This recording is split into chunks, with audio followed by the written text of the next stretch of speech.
रामनवमी की हार्दिक शुभकामनाएं।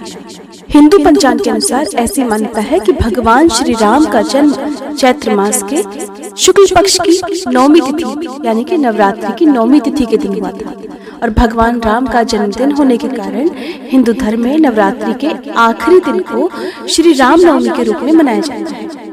हिंदू धर्म की मान्यताओं के अनुसार भगवान श्री राम को श्री विष्णु का 7वां अवतार माना जाता है। शास्त्र में ऐसा वर्णन है कि त्रेता युग में धरती पर असुरों का उत्पात बढ़ गया था। असुर ऋषियों के यज्ञों को खंडित कर दिया करते थे। धरती पर आसुरी शक्तियों के विनाश के लिए तब भगवान श्री विष्णु ने धरती पर भगवान श्री राम के रूप में अवतार धारण किया था।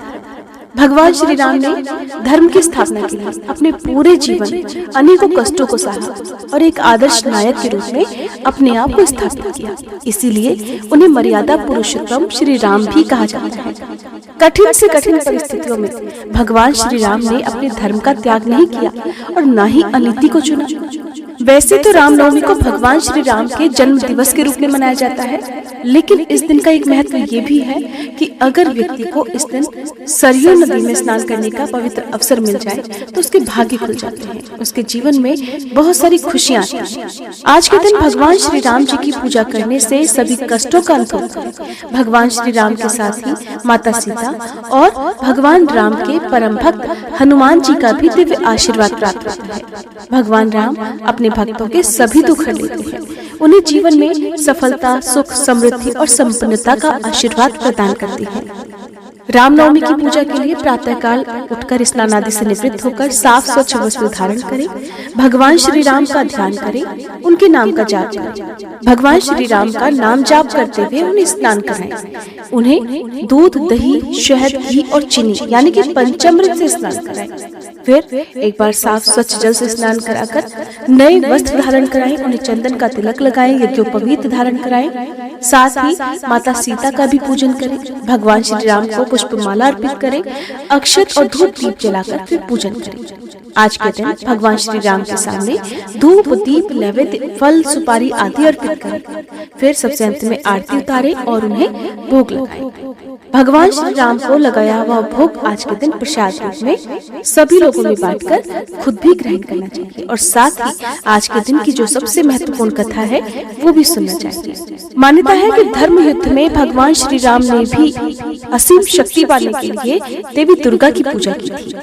रामायण में वर्णित कथा के अनुसार अयोध्या के राजा दशरथ की 3 पत्नियां थीं, कौशल्या, सुमित्रा और कैकेयी। विवाह को बहुत समय बीत जाने के बाद भी राजा दशरथ के घर किसी भी संतान का जन्म नहीं हुआ। तब इस समस्या के निवारण के लिए ऋषि वशिष्ठ जी ने राजा दशरथ से पुत्र प्राप्ति के लिए यज्ञ कराने को कहा, जिसे सुनकर राजा दशरथ प्रसन्न हो गए और उन्होंने महर्षि ऋषि श्रृंगी से यज्ञ करने की विनती की, जिसे महर्षि ने सहर्ष स्वीकार कर लिया। यज्ञ के दौरान महर्षि ने तीनों रानियों को प्रसाद के रूप में खाने के लिए खीर दी। इसके कुछ ही दिनों बाद तीनों रानियां गर्भवती हो गईं। 9 महीने के बाद चैत्र मास में राजा दशरथ की बड़ी रानी कौशल्या ने भगवान श्री राम को जन्म दिया। कैकेयी ने भरत को और सुमित्रा ने 2 जुड़वा बच्चों लक्ष्मण और शत्रुघ्न को जन्म दिया। भगवान श्री राम की कृपा पाने के लिए आज के दिन विशेष रूप से श्री राम रक्षा स्तोत्र का पाठ करना चाहिए। हिंदू मान्यताओं के अनुसार बुद्ध कौशिक ऋषि द्वारा रचित श्री राम रक्षा स्तोत्र का पाठ करने से व्यक्ति के जीवन से जुड़ी हुई बड़ी से बड़ी समस्याएं पलक झपकते ही दूर हो जाती हैं। जिस राम रक्षा स्तोत्र में भगवान राम के गुणों का विस्तार से वर्णन किया गया है वह एक तरह से सुरक्षा कवच की तरह काम करता है, जिसके पुण्य फल से भक्तों की तमाम तरह की परेशानियां हमेशा के लिए दूर हो जाती हैं। आज के दिन श्री रामचरितमानस का भी पाठ करना चाहिए। अब सुनिए आज के दिन सुनी जाने वाली पौराणिक कथा। वनवास काल के दौरान भगवान श्री राम माता सीता और लक्ष्मण जी के साथ वन में जा रहे थे। सीता जी और भाई लक्ष्मण को थका हुआ देखकर भगवान श्री राम ने थोड़ा रुककर विश्राम करने का विचार किया।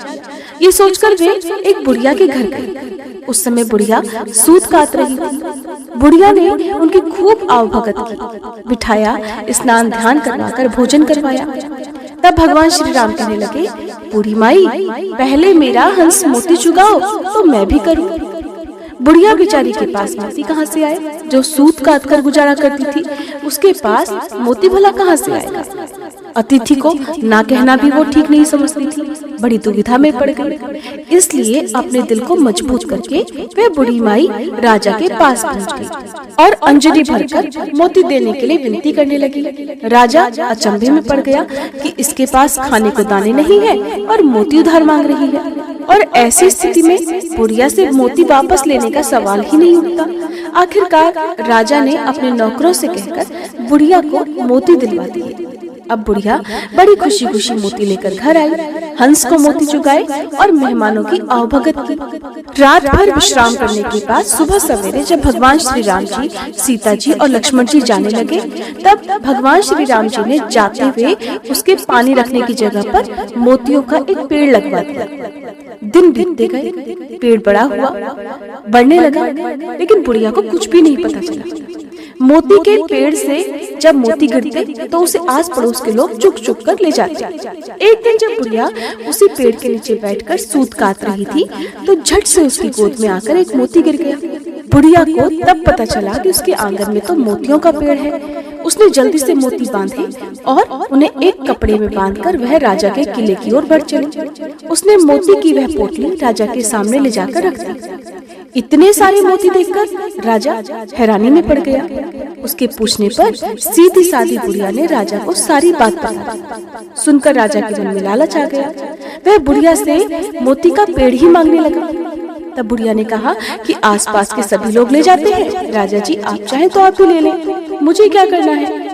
राजा ने तुरंत ही वह पेड़ मंगवा लिया और अपने दरबार में लगवा लिया। पर भगवान श्री राम जी की मर्जी, मोतियों की जगह कांटे ही कांटे हो गए और लोगों के कपड़े उन कांटों से खराब होने लगे। एक दिन रानी की एड़ी में भी एक कांटा चुभ गया और बड़ा कष्ट देने लगा। तब राजा ने गुस्से में आकर वह पेड़ उठवाकर वापस बुढ़िया के घर ही भिजवा दिया। अब पेड़ पर पहले की तरह से मोती लगने लगे और बुढ़िया भी आराम से रहती और लोगों में खूब मोती बांटती। इस कथा को सुनने के बाद भगवान श्री राम को भोग लगाकर उसमें तुलसी पत्र अर्पित करने से जीवन की सभी मनोकामनाएं पूर्ण हो जाती हैं।